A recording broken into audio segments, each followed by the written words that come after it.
Hello everyone and welcome to the 7th lecture on general chemistry, and this is all about chemical reactions. So allow me to present first the topics that I outlined here. So we will first recall the changes, the topics on changes like physical and chemical changes. Second is all about the evidences for chemical reactions. Number 3 is we will write some chemical equations, and the last part is the writing of chemical reaction, balancing, and classification or different types of chemical reactions. So in our lecture number 3, which is all about matter and energy, we already discussed topics about chemical and physical changes, but let's recall these two topics. So what happens in a physical change? So in a physical change, the chemical composition of the substance remains constant. So an example of this, of a physical change, is the melting of ice, or shown here in this GIF, or boiling of water. When say melting of ice from solid to liquid. And then when you have boiling, that is the change from liquid to gas. On the other hand, when you have a chemical change, the chemical composition of the substance changes. This is now the time your chemical reaction occurs. So, in a chemical reaction, a new substance is formed. For example, in this GIF or animation, burning of your paper or your tissue. So, before the reaction, before the combustion of your paper towel or tissue, it's paper. It's made up of cellulose. But after the burning process or the combustion process, it now became ash. So the composition of the substance before and after the reaction is totally different. So this one is an example of a chemical change.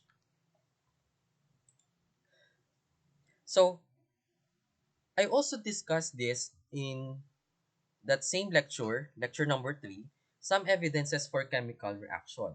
So there are 4 observations that will indicate a chemical reaction is already taking place. So number 1 is a gas is produced. Number 2, an insoluble solid is produced. Number 3, a permanent color change is observed. Or number 4, an energy change is observed. So I will discuss one by one. So for number 1, a gas is produced. So it is an evidence that a chemical reaction is already taking place. For example, gas may be observed in many ways in a reaction from light fizzing to heavy bubbling. So the release of hydrogen gas from the reaction of magnesium metal with acid is shown here. So this one is another animation. So in the test tube, you have your hydrochloric acid, and then you put the magnesium ribbon or metal. As you can see, there is a bubbling, vigorous bubbling, and that bubbles is your hydrogen gas. So there's a release of hydrogen gas. Number 2, evidence of a chemical reaction is this: an insoluble solid is produced in a solution. So a substance dissolves in water to give an aqueous solution. We all know that. When you when you dissolve, for example, salt, your sodium chloride, when you dissolve salt with water, you are now producing salt solution. So that is an aqueous solution. That's what aqueous means. You are dissolving it with water. If we add two aqueous solutions together, there is a possibility that we can observe production of a solid substance. So that insoluble solid that is formed is called a precipitate. So an example of this one is uh, the formation of your barium iodide. So as you can see, both liquids are colorless, but upon contact of the two reagents, there is a formation of this solid, yellow solid precipitate. Okay? So an insoluble solid is produced in a solution. Number 3 is a permanent color change is observed. So this one is somehow related to number 2 because many chemical reactions involve a permanent color change. So if you, for example, in the previous slide, both liquids when you mix them, they are both colorless. But upon contact with each other, there is a formation of this yellow precipitate. So a change in color indicates that a new substance has been formed. So for example nga is these two liquids and there is a formation of this yellow substance or that yellow precipitate. Number four is there is an energy change that is observed. So how do we observe if there is an energy change in a chemical reaction? So there are reactions that will release heat and some will absorb heat. So when you say release heat, if you touch the beaker wherein the reaction happens, so you will see or you will feel na umiinit yung beaker. So that reaction, if that chemical reaction that releases heat, that is called an exothermic reaction. On the other hand, a reaction that absorbs heat is called endothermic reaction.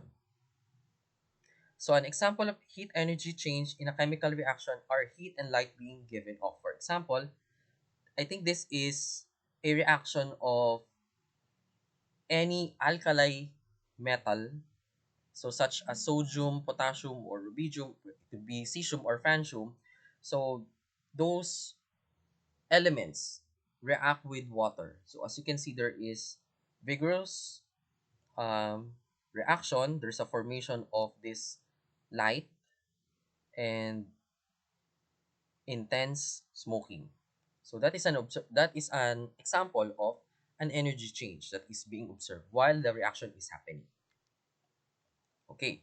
So please remember those four because in laboratories, if there are experiments, so sometimes you will be asked if a chemical reaction already happened or not. So you need to memorize these four evidences. So again, the four evidences for a chemical reaction are there's a production of gas, there's a production of an insoluble solid, we call that precipitate, and there is a color change, a permanent color change, and there's also energy change that is observed. So now, we will discuss how do we write chemical equations. So, but before that, we first define what is a chemical reaction. So, a chemical equation describes a chemical reaction using formulas and symbol. So, this is the time that you need your naming knowledge, yung ating diniscuss nung last na lecture. So, yung nomenclature ng ating mga compounds. And you also need the symbols. So, these symbols are the symbols in the periodic table. So a general chemical equation is shown as follows. So we have, for example, A plus B, then you have an arrow, then you have C plus D. So in this equation, A and B here are your reactants. So when you say reactants, these are your starting materials. Starting materials. And C and D here are your products. So these are your end materials. So after the reaction, ito na yung bagong mga substances natin. In a chemical equation, there is an arrow. So it means the direction of the formation is towards sa formation ng ating C and D. So we can also add a catalyst to a reaction. So when say a catalyst is something that you add in the reaction, but it is not consumed. Rather, it helps speed up the reaction. So this one, a catalyst is written above the arrow and it speeds up the reaction without being consumed. So it helps speed up the reaction. Okay? So that is the general chemical equation for A plus B yielding. So this one is read as yielding C plus D as products. So when writing chemical equations, we usually specify the physical states of the reactants and the product. So it is very important that you state the the state of matter, the state of the reactants and the products. So for example, A plus B to yield C plus D. So in this equation, reactant A is gaseous. So we denote it with the parenthesis. We enclose letter G, small g, in parentheses. And then you have your reactant B is L. That means it is in liquid. On the other hand naman, on the other side of the equation, you have product C. So you can see here it's letter S, so small s. So that means it's a solid state. And then letter D is AQ, meaning it's an aqueous. So it means this substance, this letter D, is dissolved in water. So that is what we meant by aqueous. So this one is another version of that. So this one is the combustion of your methane. So methane is CH4. So in any combustion reaction, you need oxygen.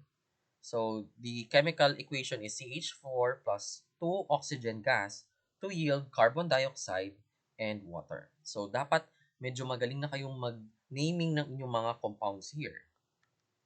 So again, sa kaliwa, this is your, sa left side nyo, this is your reactant side, and the right side is your product.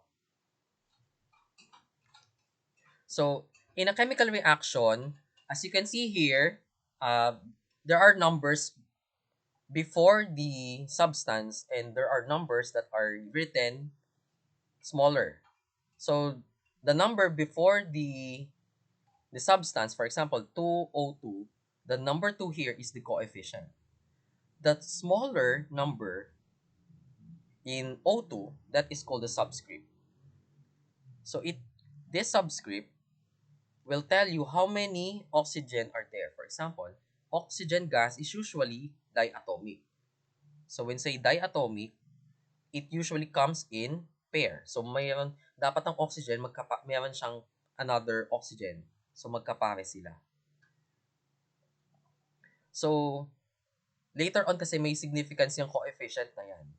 So pag mamaya in our balancing chemical reactions or chemical equations, you will balance the reaction or the equation by adjusting the coefficient, but you don't adjust the subscript. Kasi if you adjust the subscript, then that is a different substance or compound na siya. Okay? So here are the several symbols used in chemical equation. So we have the arrow sign. It means produces. The interpretation is it produces, it yields, or gives. So it separates the reactant from the product. So as I mentioned earlier, reactants are placed in the left side, and then your products are on the right side. We have plus. It means reacts with or added. So you are separating two or more reactants or products.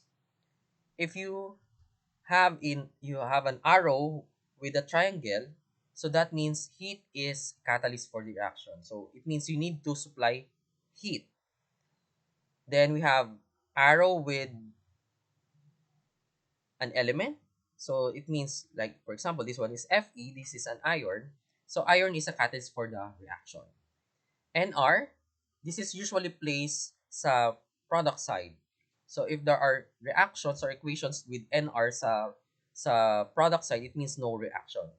Walang nangyari. Small s enclosed in a parenthesis means it's a solid substance or a precipitate. Small l is a liquid substance. Small g is a gaseous substance, and AQ is an aqueous solution. So let's look at an example of a chemical reaction. So we have here HC2H3O2 aqueous. We have NaHCO3 solid. And then we have the formation of NaC2H3O2 aqueous with water, H2O, and then carbon dioxide or CO2. So this reaction ay pwede natin siyang basahin like this. So an aqueous acetic acid. So this one, the first reactant here is actually your acetic acid. Or also vinegar. So in simplest terms, that's your vinegar. So aqueous acetic acid is added to solid sodium carbonate. So this one is sodium carbonate, or also known as baking soda. and yields aqueous sodium acetate. So that's the name of this compound, liquid water, and carbon dioxide gas. So this carbon dioxide gas will escape the reaction vessel or kung nasa beaker yan. So yung gas na yan ay mapupunta sa air. So that is how we read your chemical reaction. Again, an aqueous acetic acid is added to solid sodium carbonate and it yields aqueous sodium acetate with formation of liquid water and carbon dioxide gas. Okay, I mentioned earlier that there are elements, specifically nonmetals, that occur naturally as diatomic molecules. So one example of that is oxygen.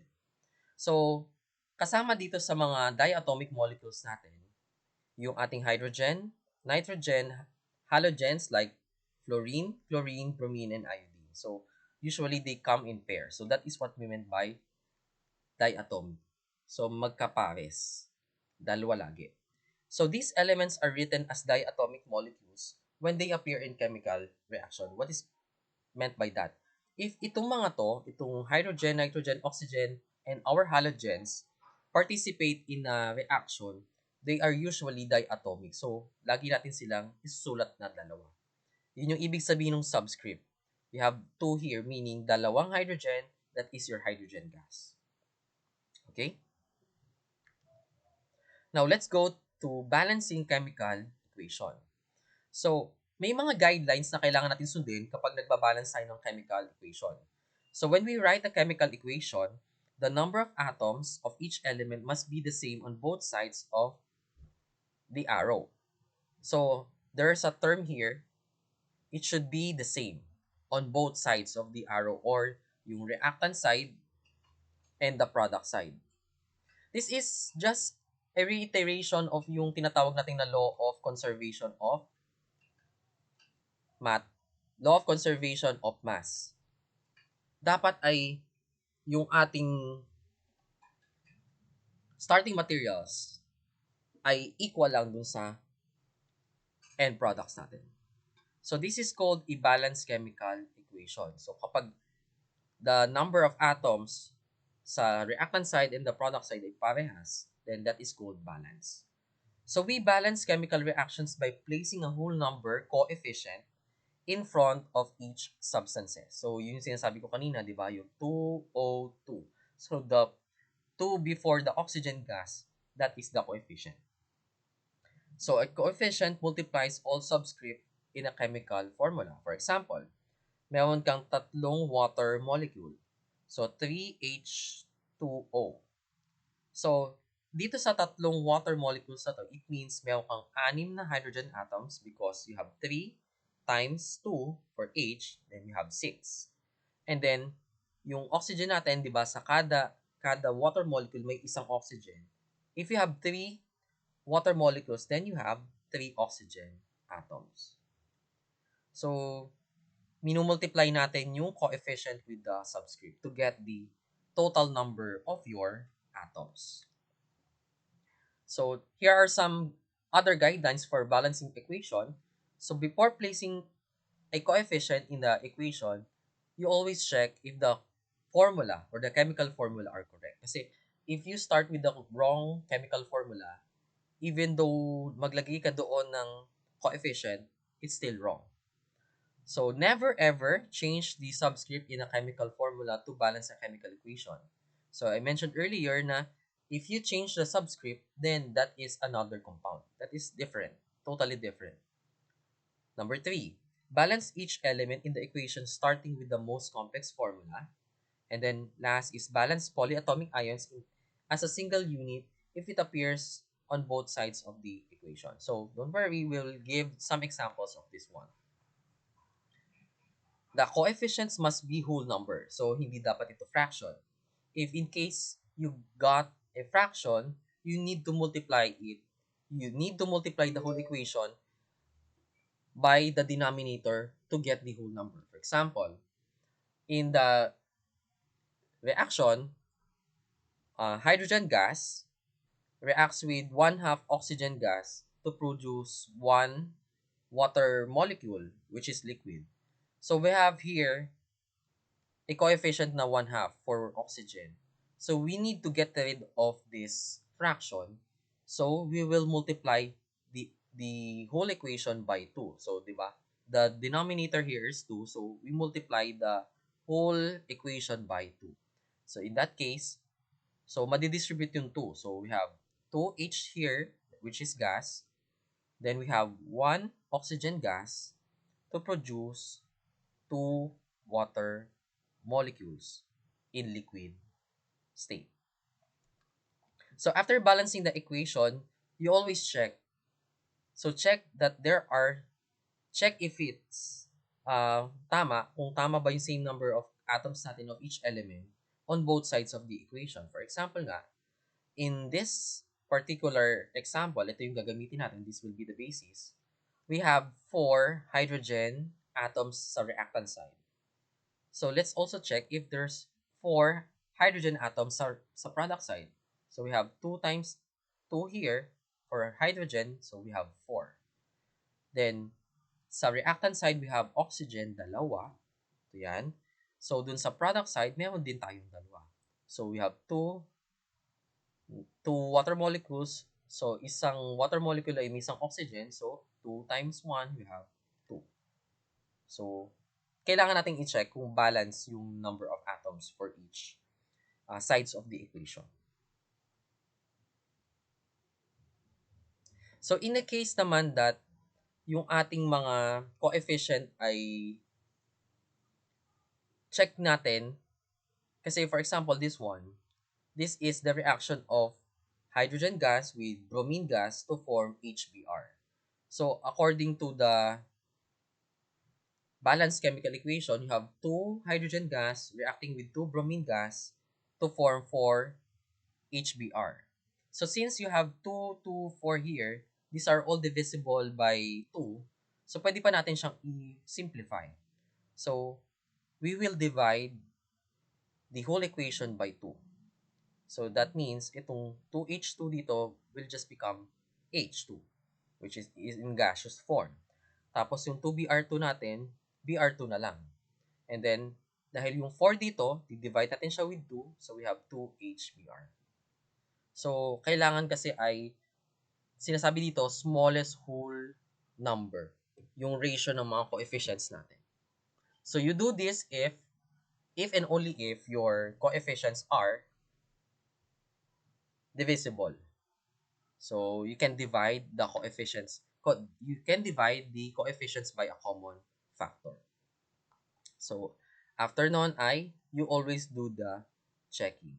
So, you check if balance yung H, yung Br on both sides of the reaction. So, ito, tingnan natin ito. This one is a complex chemical equation. So, we have here aluminum sulfate, aqueous, reacting with barium nitrate to yield aluminum nitrate plus barium sulfate, which is S, it means solid. So, ito ay nag-precipitate.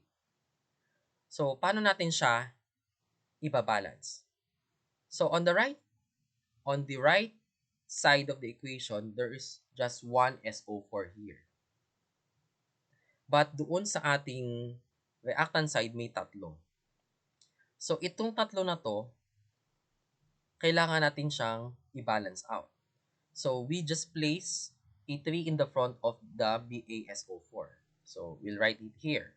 So, na-balance na natin yung sulfate. Diba? SO4 is sulfate. Sulfate.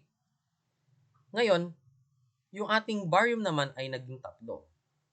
So, ang gagawin natin, or dito muna tayo pala sa aluminum. Meron tayong dalawang. There are 2 aluminum on the left. So, ito yan, Al2. And 1 on the right. So, dito. So, in order to balance the 2, maglagay tayo ng 2 here. So, 2Al and O3, 3. So, di ganito na nga siya. Al, aluminum sulfate, kasi 1 lang naman siya. So, no need to write 1 here if the coefficient is 1. So, dun sa ating, yung mga coefficients dun sa ating product side ay 2 aluminum nitrate and then 3 barium sulfate. So, kailangan pa rin nating i-balance yung barium kasi dun sa ating first step kanina, naglagay tayo ng 3, coefficient of 3 dun sa barium sulfate. So, we have 3 barium sa right side of the equation and 1 on the left. So, para ma-balance out yon, we need to put or place a 3, a coefficient of 3, in front of the barium nitrate. So, the balanced chemical equation now is aluminum sulfate, aqueous, plus 3 barium nitrate to yield 2 aluminum nitrate and 3 barium sulfate. So, you always do the checking. So, check if the atoms of your left side or the product side or the reactant side ay balance sila. So, you always do the balancing.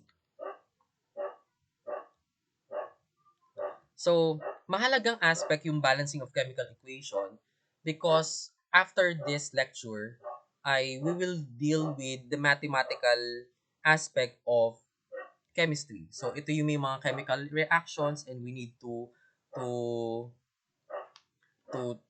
meron tayong mga yung tinatawag nating stoichiometry. So, meron tayong mga gagawin doon na calculation. And one important step there is to balance your chemical equation. So, if your equation is not balanced, so it will affect your whole calculation. Okay.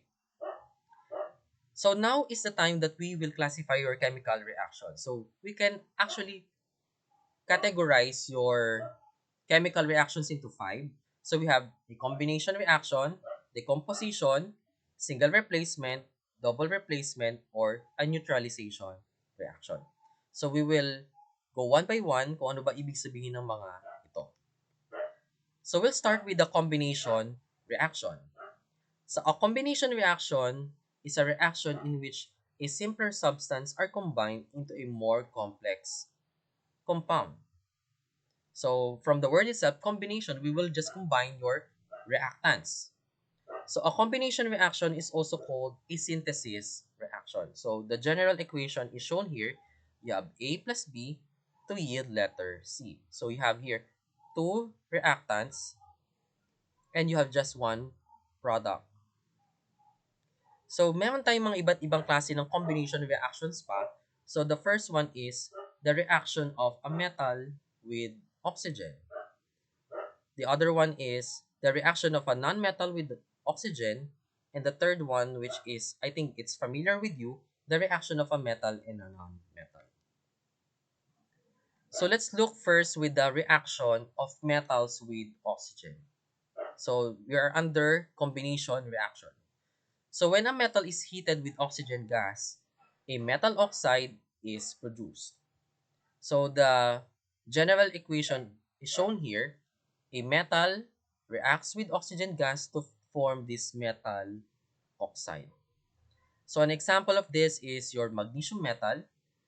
So magnesium metal produces magnesium oxide. So the reaction is like this.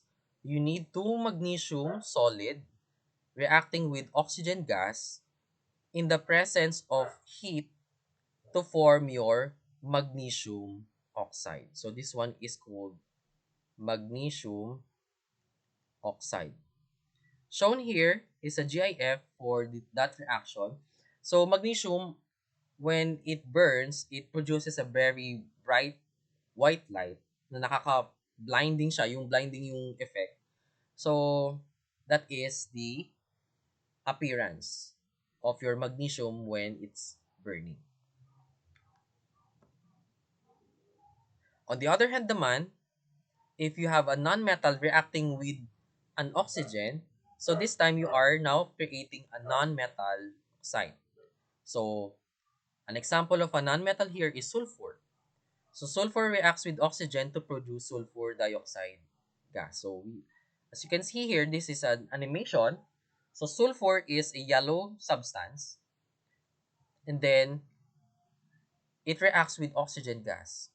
So, S, sulfur solid reacting with oxygen gas in the presence of heat produces sulfur dioxide. So this one is sulfur dioxide.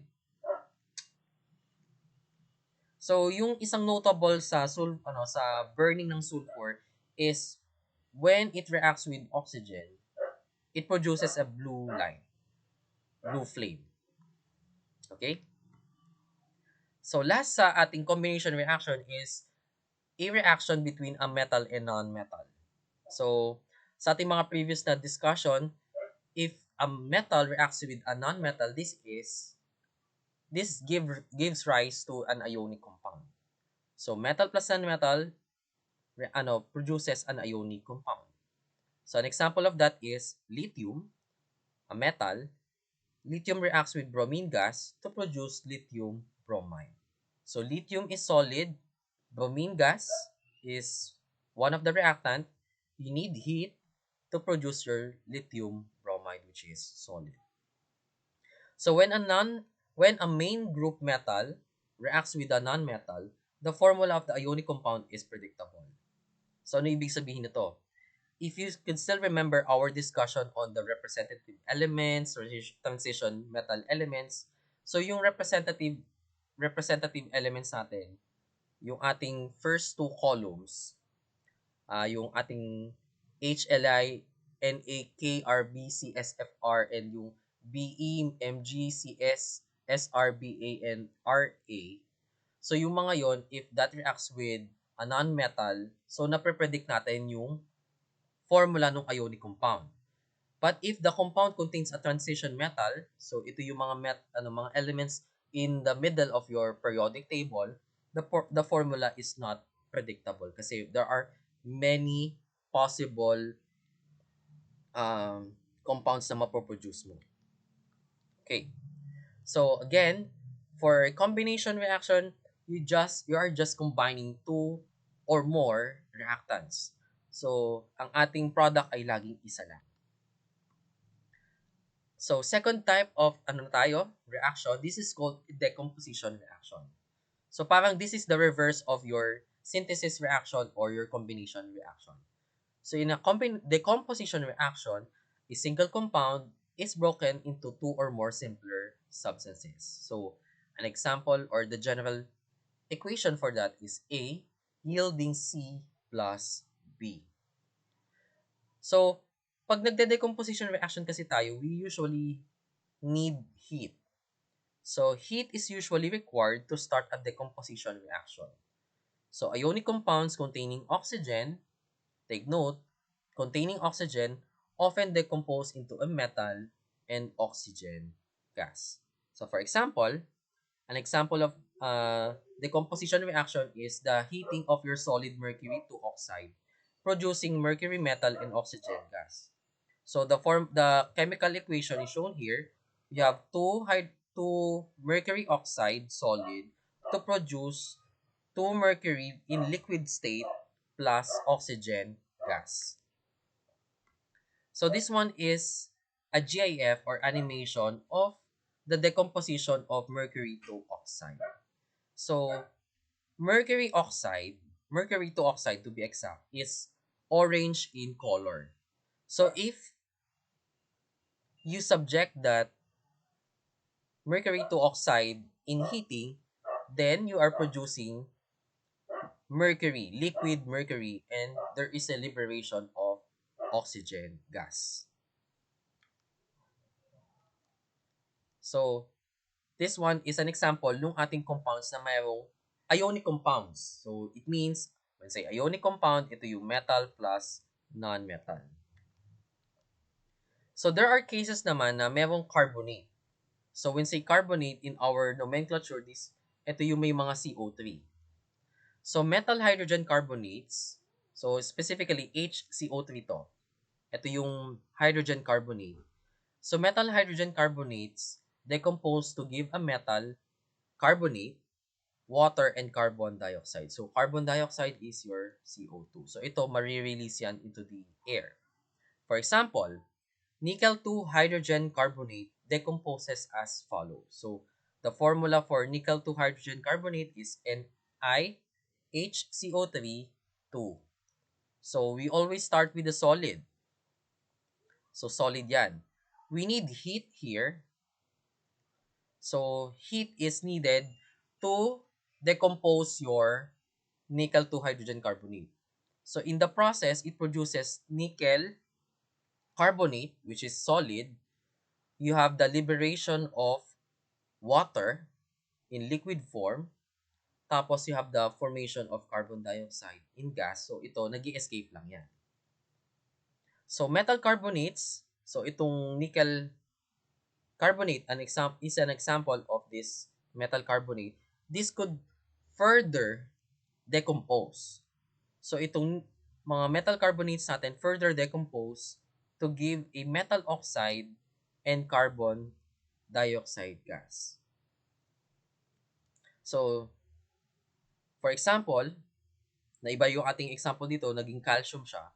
So, if you have calcium carbonate, solid. So, this is just parang ano lang yun, chalk lang yun yung calcium carbonate. So, if you subject it to heat, it will produce CaO or calcium oxide, and then you have the liberation of carbon dioxide gas. So, ito, napupunta lang yun sa air. So, yung mga carbonates natin, mula hydrogen carbonate, magiging carbonate, and then magiging metal oxide.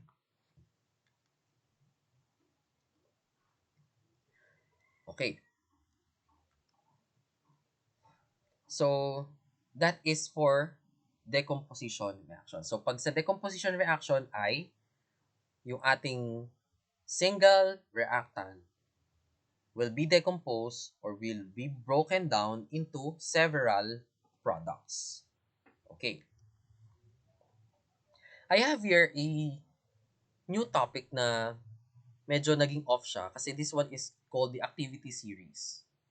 So, basahin ko muna. When a metal undergoes a single replacement reaction, it displaces another metal from a compound or aqueous solution. So, ang idea kasi dito, if meron kang aqueous solution, tas naglagay ka ng metal, may tendency na yung metal will replace. So, that is another way of stating this, replace. So, the metal will replace the metal dun sa compound. So, ang magiging basis natin dito is kung yung bang metal na ilalagay natin ay reactive or not. So, meron tayong tinatawag na activity of a metal. So, the activity of the metal is the measure of the ability to compete in a replacement reaction. So, in an activity series, a sequence of metals is arranged according to its ability to undergo a reaction. So, yung activity series is like this. So, it's a chart showing you ano yung mga metals na reactive at alin yung hindi. So, disclaimer, hydrogen is not a metal based on our discussion on the periodic table, but this is added lang for comparison. So, the metals that are least reactive appear last in the activity series. So, ang example ng mga yan ay silver, gold, platinum. So, if for example, you put gold in water, it does not react. If you put gold in acid, hindi rin siya natutunaw basta-basta. So, kapag yung metal ay mas nauna kaysa kay hydrogen, for example, itong potassium, sodium, lithium, barium, strontium, calcium, ito yung ating first two groups or families natin, yung ating alkali and alkali earth. So, itong mga to, if you put this in water, it reacts violently. Tapos, yung mga sumunod ay nag-react sila with acids naman. So, we have magnesium, aluminum, manganese, zinc, iron, cadmium, cobalt, nickel, tin, and lead. So, yung mga nahuli dito, hindi sila masyadong reactive. So, we have here the third example of reaction. We call this your single replacement reaction. So in a single replacement reaction, this is a reaction in which a more active metal displaces or replaces the less active metal in the compound. Let's say the general equation is A plus B, say, to yield A, say, plus B. So dito yung B, say dito, this is the compound. So yung B dito is the metal and the say here is the non-metal. Ang sabi sa definition ng single replacement reaction, itong si A is more active or more reactive than B. So if you put A in a solution na may B say, si A will replace B and then si B ay male-left out. So kaya siya tinatawag na single replacement reaction kasi napaltan si B ng A to form your new compound A say. So dun sa ating chart kanina, if a metal precedes another in the activity series, it will undergo single replacement reaction. So for example, iron and copper. So iron is reactive with acids. Tapos yung copper natin is highly unreactive. So mas nauna sa series si iron kaysa kay copper. So mas mag-react si iron with the copper sulfate natin dito. So iron is yung iron nail. This one. Iron nail or pako. And the blue solution here is your copper sulfate. So if you immense or nagbabad ka ng iron nail sa solution ng copper sulfate, later on makikita nyo dun sa surface ng ating nail, there's a deposition ng brown substance which is your copper. So what will happen? As time goes by, itong blue color na to will fade. So instead of the copper sulfate, it will become iron sulfate. So this one is an example of your single replacement reaction. So this one is an animation of that. So yung sinasabi ko sa inyo na yung copper sulfate kasi is uh, blue color siya, then magiging green, and then afterwards ay magiging colorless. So yung ating FeSO4 dito is your iron sulfate. Iron sulfate. Iron sulfate is magiging colorless. Colorless. And then, itong nakikita nyong brown substance dito is the copper natin. So, meron din tayong tinatawag na aqueous acid displacement. So, metals that precede H in the activity series react with acids, and those that follow H do not react with acids. So, kung babalikan natin ulit yung chart, yung mga nauna sa hydrogen natin, which is for the yung comparison, these all elements react with acid. Itong mga to, yung mga nasa likodan ni hydrogen, they don't react with acid. So, if for example, if we will compare iron and hydrogen, so iron again is somehow in the middle of the chart. Hydrogen is here. So, if you put iron in an acid containing hydrogen, so mag-react siya.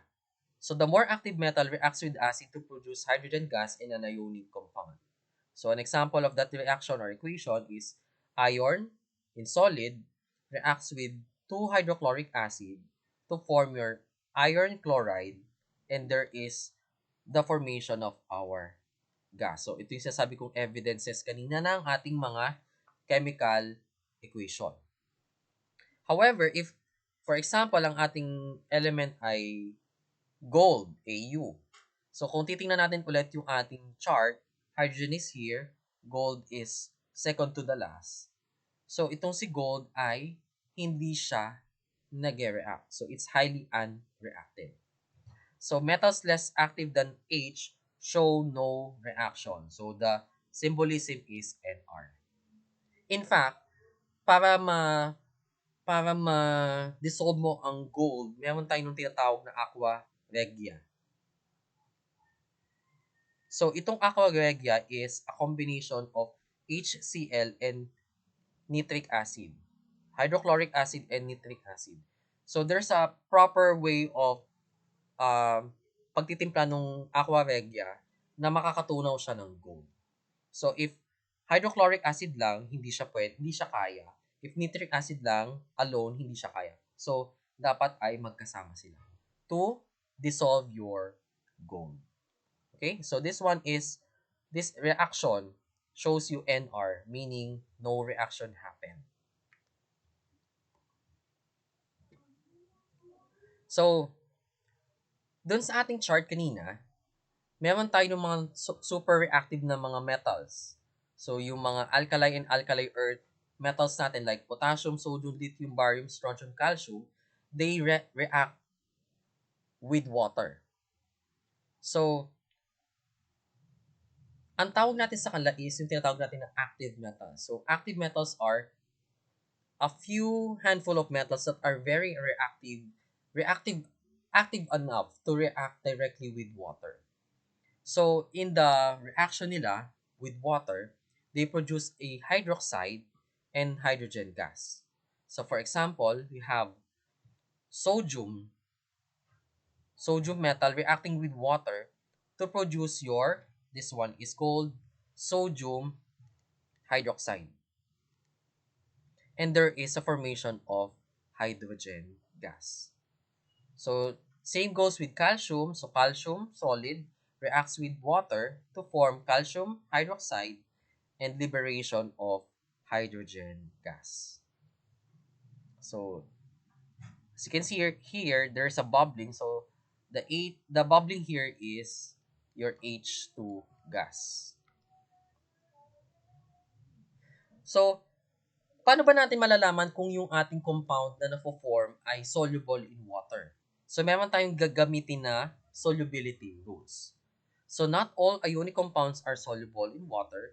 So, we can use these solubility rules to predict if a compound will be soluble in water or not. So, let's run through the solubility rules. So, you have an ionic compound. These are generally soluble in water. So, yung mga alkali metal ions natin and sodium ions like lithium, sodium plus, K plus, and NH4 plus. If your compound contains acetate, that is soluble in water. Nitrates are also soluble. Halides, ito yung may mga halogens like Cl, Br, and I. But there are exemptions if your halides are bonded to silver, your mercury, and lead, these are insoluble. If you have sulfate ions, generally they are soluble in water. Exemption natin ay yung strontium sulfate, barium sulfate, and lead sulfate. Ionic compounds that contain these ions are generally insoluble in water. We say insoluble, hindi na-dissolve in water. Like carbonate ions, ang exemptions natin dito ay yung mga rule number 1. So, baliktad naman, yung lithium carbonate, sodium carbonate, potassium carbonate, ammonium carbonate, these are all soluble in water. Chromate ions are insoluble except for LiNAK plus and NH4. Phosphate ions, ganun din. Generally insoluble. Exemption natin is yung rule number 1. Sulfide ions are insoluble but exemptions natin ay yung calcium sulfide, strontium sulfide, and barium sulfide. And again, the rule number 1, exemptions, sila ay soluble. Hydroxide ions are generally insoluble but if that hydroxide ay nakabond siya with calcium, strontium, barium, and the rule number 1s natin ay lahat sila ay soluble. So, we can use this 10 rules to predict whether your substance, your ionic compound, ay soluble ba siya or insoluble. Kasi kapag siya ay insoluble, this is the time that it will create a precipitate or PPT. Okay, I think this is the last na type of chemical reaction which is called the double replacement. So, in a double replacement reaction, two ionic compounds in aqueous solution switch anions to produce an insoluble substance. So, let's say AX plus BC to form or to yield AC plus BX. If either AC or BX is an insoluble compound, a precipitate will appear and there is a chemical reaction. If no precipitate is formed, there is no reaction. So for example, ito, aqueous barium chloride reacts with aqueous potassium chromate as follows. So BaCl2 plus K2CrO4 to yield BaCrO4, which is solid, plus KCl. So this is barium chloride, potassium chromate to produce barium chromate and potassium chloride. So from the solubility rules, yung ating mga chromates are insoluble. So BaCrO4 or barium chromate is insoluble. So this one is a picture of that reaction. Barium chloride is itong I think, no. The potassium chromate here is the yellow one. The BaCl2 is the colorless. So upon contact nila, nagkaroon ng formation nitong insoluble na substance. So that is barium chromate. Pardon, this is the last pala, yung ating neutralization reaction. So in a neutralization reaction, ito yung nag-occur between an acid and a base. So the general equation is HX plus BOH to produce BX plus HOH. So ano tong HX? This is your acid. Your BOH, that is your base. Kasi may OH, this is hydroxide. To form BX plus HOH, or this is just your water. So, a neutralization reaction produces a salt and water. So, itong BX dito is your salt. At itong parehas nating acids and bases are aqueous. Ibig sabihin, they are dissolved in water. So, an example of that reaction is, this one is sulfuric acid reacting with potassium hydroxide to produce potassium sulfate, which is aqueous. Based on our solubility rules, ang ating sulfates ay generally insoluble, di ba? Ay, generally soluble. Generally soluble ang ating mga sulfates. And then there's a production of water. So, ito yung parang example niya. So, makikita natin there's bubbling. So, ibig sabihin may reaction na nangyari. So, I want to end my discussion with this. So, ang ating kasing bahay or our whole household items they contain familiar chemicals. So, many common household items contain familiar chemicals. So, for example, your vinegar. Vinegar is a solution of acetic acid. So, swimming pools use hydrochloric acid, or sa atin sa Pilipinas, this is used for, or generally, ginagamit natin yan for cleaning our toilet. So, drain and oven cleaners contain sodium hydroxide or NaOH. So, we have a lot of uh, chemicals present in our household. So, sabi ko nga sa inyo, chemistry is all around us. So, to end our discussion, I'll end with a summary. So, there are 4 ways to tell if a chemical reaction has occurred. Number 1 is there's a production of gas. Number 2, an insoluble solid is produced. Number 3 is we can observe a permanent color change. And number 4, there is an energy change that is observed. For example, release of heat or may exhibition ng iba't ibang colors or flames. So an exothermic reaction is the one the reaction that gives off heat, and an endothermic reaction is the one that absorbs heat. So we have 7 elements that exist as diatomic molecules. You have your hydrogen gas, nitrogen gas, oxygen gas, fluorine gas, chlorine gas, bromine gas, and iodine gas. So in terms naman dun sa ating chemical equation, sa balancing, so we need to balance the chemical equation. So when we balance the chemical equation, the number of each type atom must be the same or must be equal on both sides of the reactant and product.